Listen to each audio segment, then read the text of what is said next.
Olá pessoal, tudo bem? Vamos então dando continuidade às nossas gravações, né? Falando sobre o Instituto da Responsabilidade Civil, mais especificamente. Lembrando que no primeiro momento nós trouxemos uma introdução e dentro dessa introdução nós ventilamos um conceito, as classificações e os elementos necessários para a existência da indenização. Falamos de conduta, falamos de nexo causal e trouxemos dano. Falamos daí no tópico de número 2 sobre a teoria do risco e no tópico de número 3 das excludentes da responsabilidade civil, onde nós explicamos legítima defesa, estado de necessidade, né, exercício regular de direito, ou seja, situações que se fizerem presentes, elas excluem, elas debelam a indenização. Entrando no tópico de número 4, que trabalha com a responsabilidade civil indireta. Lembrando sempre da teoria da guarda, que já ventilei para vocês, e lembrando, por demais, além da teoria da guarda, né, as hipóteses de responsabilidade objetiva. Responsabilidade objetiva por fato do animal, por fato da coisa e também, né, obviamente, responsabilidade por ato de terceiro.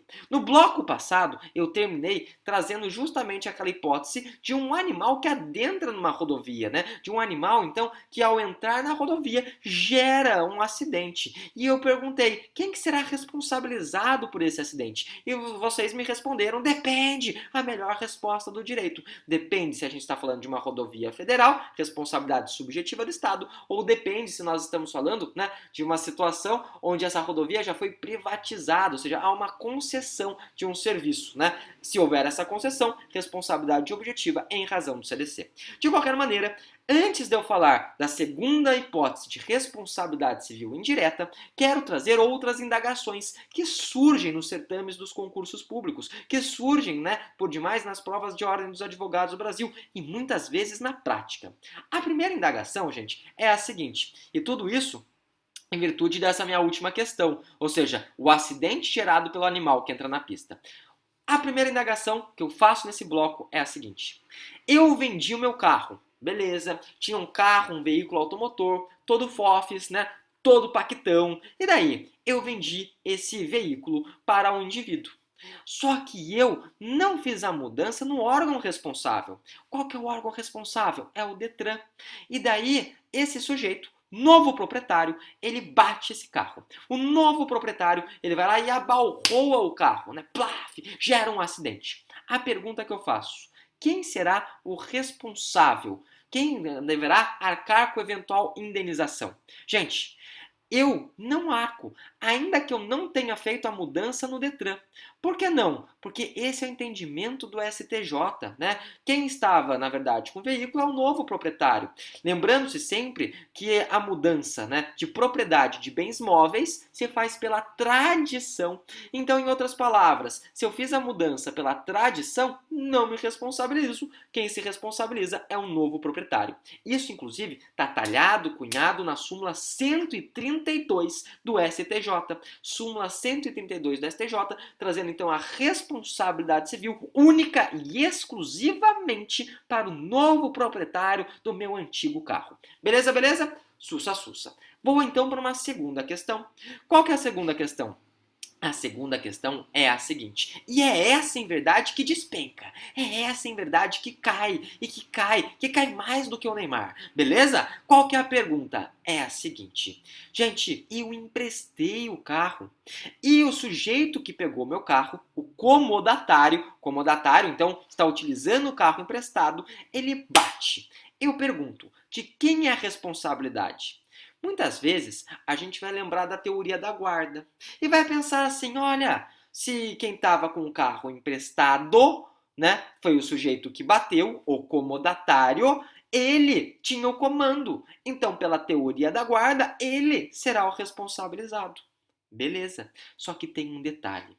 Qual o detalhe? O STJ, nessa hipótese, por isso que cai, né? Nessa hipótese, e olha que informação que choca mais do que galinha, nessa hipótese, a responsabilidade, ela é solidária. Ela é solidária. A responsabilidade é de quem empresta e de quem pegou o carro emprestado. Prof, mas de onde que eles estão tirando isso? Eles tiraram isso do artigo 942 do Código Civil. 9 942 do CC. Então, 942 é o artigo cunhado, né, previsto, talhado, que traz essa responsabilidade solidária. E vou além, vou puxar uma observação, Qual que é essa observação? É a seguinte, né? Em caso de venda de automóvel, lembra na minha primeira pergunta, eu vendi o carro, mas eu não fiz a mudança no Detran, né? Eu vendi o carro, mas não fez a mudança no Detran? Não. O que acontece? Solidariedade com relação às multas. Solidariedade com relação, então, às chamadas sanções de natureza administrativa. Então, também haveria solidariedade na venda sem mudança no Detran, né? Que loucura, show de bola. Bem, dito isso, vamos voltar então para o nosso tópico de responsabilidade civil indireta e eu quero trazer a segunda hipótese, que é justamente sobre o que, prof? Responsabilidade do fato da coisa. Responsabilidade civil indireta pelo fato da coisa. Responsabilidade civil indireta pelo fato da coisa. Beleza. Gente, essa responsabilidade civil pelo fato da coisa, ela pode ser desenhada em duas situações. Em duas situações? Sim. Uma situação que é do 937 do Código Civil e a outra situação que é do 938 do Código Civil. Qual que é do 937? Responsabilidade civil pela ruína, né? Ou seja, por obviamente edifícios que se encontram em ruína, ou aqueles edifícios que estão em construção. Sabe aqueles edifícios que nós só temos o esqueleto, né? Então, o esqueleto da turma do He-Man, mais ou menos isso, né? Ou seja, nós só temos o esqueleto da construção.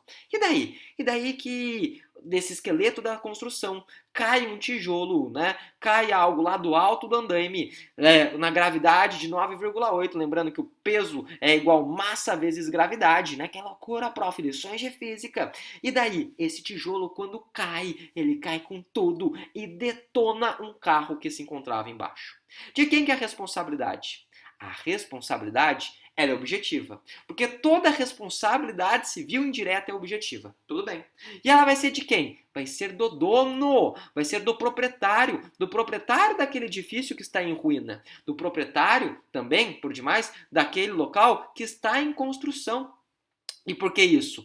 Pelo seguinte, porque se aquele objeto ele caiu, se aquele objeto na verdade ele despencou, é porque muitas vezes não houve o reparo necessário do objeto em ruína, ou não houve o cuidado necessário daquele que está em construção. Então a responsabilidade civil, ela é objetiva e do dono do edifício que está em ruína ou do edifício que está em construção. Isso é a hipótese número 1, né? Trazida, cunhada no 937 do Código Civil. Então, situação do 937. E o 938? Esse 938 acontece muito também na prática. Muito para quem trabalha com direito imobiliário. Que loucura, sério? É verdade. O seguinte, gente, vocês não sabem. O quê? Sabe condomínio vertical? Os conhecidos prédios, né? Os conhecidos edifícios. Muitas vezes as crianças elas lançam objetos da sacada, como, por exemplo, bexiga de água. E essa bexiga de água, levando em consideração que peso igual massa vezes gravidade, quando cai, faz um estrago, né? Faz um estraguinho. E por que você está falando disso? Também pode acontecer na situação do sujeito estar dando uma festa, né? Lembrando que Napoleão era chamado para todas as festas da França porque ele era Bonaparte, né? Ou seja, ele era bom nas festas, né? Bom na party. Que loucura, prof. Mas a questão é a seguinte. Eu estava dando uma festa, um sujeito também bateu num copo, né? Que estava na sacada. E esse copo caiu e detonou algo que estava lá embaixo. Então essa responsabilidade é a responsabilidade pelo objeto caído ou objeto lançado. Inclusive tem um nome em latim, né? O nome dessa ação é a ação actio, né? Actio, A-C-T-I-O. Lembro sempre de Harry Potter, né? Actio, né? Actio, que loucura. Actio de effusis, né? Dejectis, ou seja, ácio de effusis, E-F-F-U-S-I-S, dejectis, né? Coloca dejectis como vocês escutam mesmo. É o nome dessa ação. Ação relacionada, então, ao objeto caído ou, obviamente, objeto lançado. Quem que é o responsável? O responsável é uma responsabilidade objetiva. Responsabilidade objetiva do dono do apartamento, do dono da unidade. Ou seja, se você está dando uma festa e um caboclo derruba uma garrafa de vinho da sacada, a responsabilidade é do do dono do apartamento, do dono da unidade. Responde de forma objetiva, não teve culpa, não teve dolo, nem estava lá mais ou menos. E daí? Responde de maneira objetiva. Notem o seguinte, o quê? Muitas vezes, quando esse objeto cai, eu não sei quem é o dono da unidade. Eu não descubro quem que é o proprietário da bagaça de onde a coisa caiu. E nessa hipótese, a responsabilidade ela pode ser partilhada por todos os condôminos, né? Se a gente está falando, né, obviamente, daqueles condomínios que tem mais de um bloco, a gente descarta os outros blocos, né? Por ideia de justiça, e responde somente o bloco de onde o objeto caiu. Beleza, beleza? Mas lembrando, responsabilidade objetiva.